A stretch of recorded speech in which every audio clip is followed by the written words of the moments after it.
Taller de Laboratorio, Endocrinología, Fisiología 2025-2.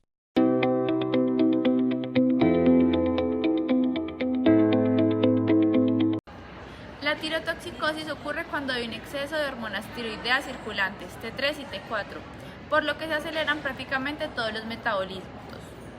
En la presión arterial aumenta porque la presión sistólica es incrementada porque la tiroxina incrementa la contractibilidad y la fuerza de eyección del corazón. Sin embargo, la presión diastólica puede disminuir por la vasodilatación periférica. Y es típica la hipertensión sistólica aislada. En la frecuencia cardíaca hay taquicardia persistente e incluso arritmias por fibrilación auricular, especialmente en personas mayores. Y la temperatura aumenta debido a que aumenta también el gasto metabólico y esto eleva la temperatura corporal y puede presentarse como febrícula o hipertermia, sobre todo en crisis tiroidea. La glicemia, la gluconeogénesis y la absorción intestinal aumentan, generando tendencia a hiperglicemia.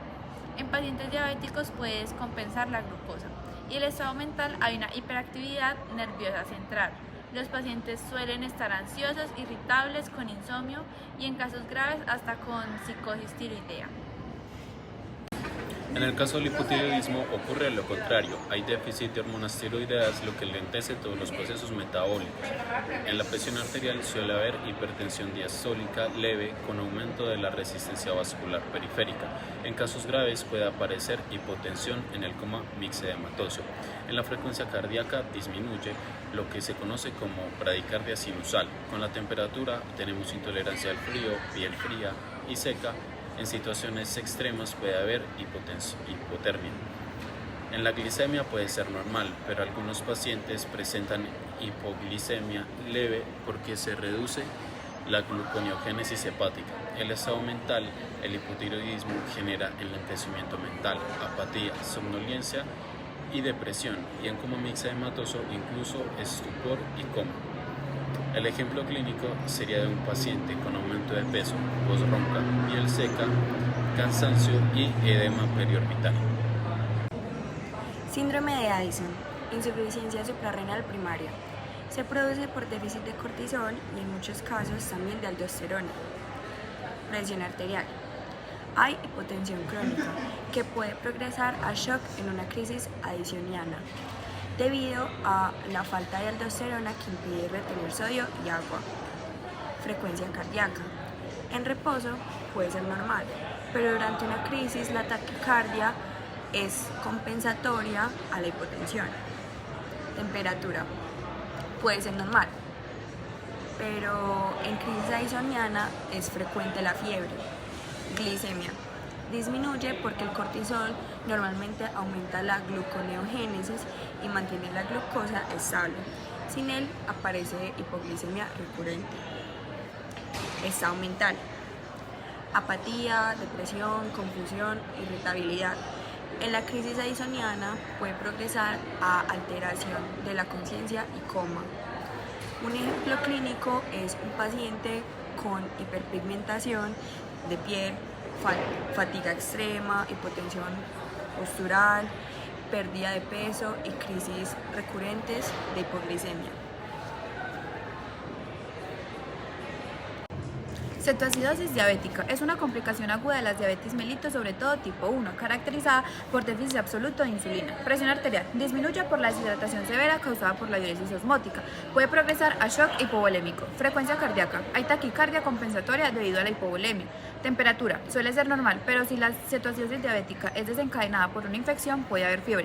Glicemia. Hay hiperglicemia marcada, usualmente superior a 250 miligramos por decilitro y acompañada de cuerpos cetónicos elevados. Estado mental. Va desde somnolencia, desorientación y confusión hasta coma diabético en casos avanzados. Ejemplo clínico. Adolescente con diabetes tipo 1 que presenta dolor abdominal, vómito, respiración de Kussmaul, aliento cetónico y alteración del estado de conciencia.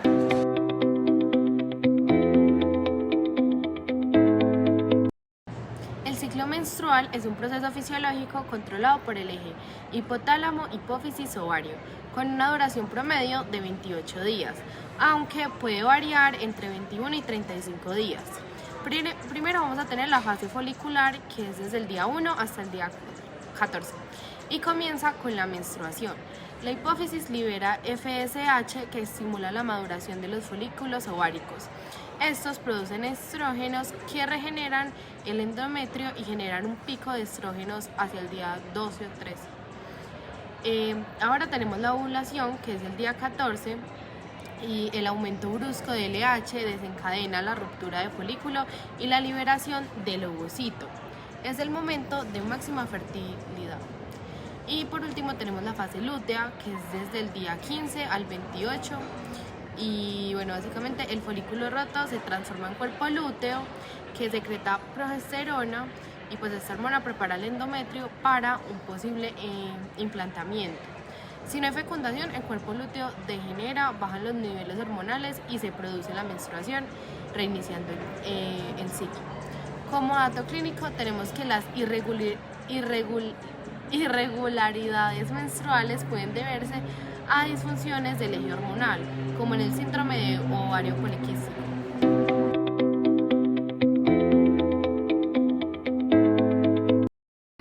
Consecuencias metabólicas del consumo crónico de esteroides.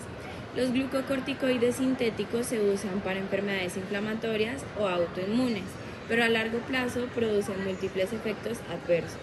Aumentan la gluconeogénesis, hiperglicemia y diabetes esteroidea, favorecen la redistribución de grasa, obesidad central, cara de luna llena, jiba de búfalo, inhiben la síntesis de colágeno, piel delgada, estrías violáceas, aumenta la reabsorción ósea e inhibe la formación, osteoporosis y riesgo de fracturas, causan atrofia muscular, debilidad y miopatía y suprimen el eje hipotálamo hipófisis adrenal.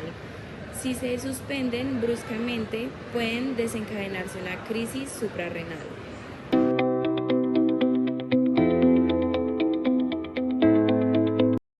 La vitamina D es esencial para la absorción intestinal del calcio y fósforo, y su déficit tiene grandes repercusiones óseas y metabólicas. Produce hipocalcemia e hipofosfatemia. Se eleva la PTH secundaria, lo que genera hiperparatiroidismo secundario. En niños se presenta como raquitismo, como deformidades óseas y retraso del crecimiento. En adultos causa osteoporosis, caracterizada por dolor óseo difuso y fracturas por fragilidad, y aumenta la debilidad muscular y la predisposición a caídas.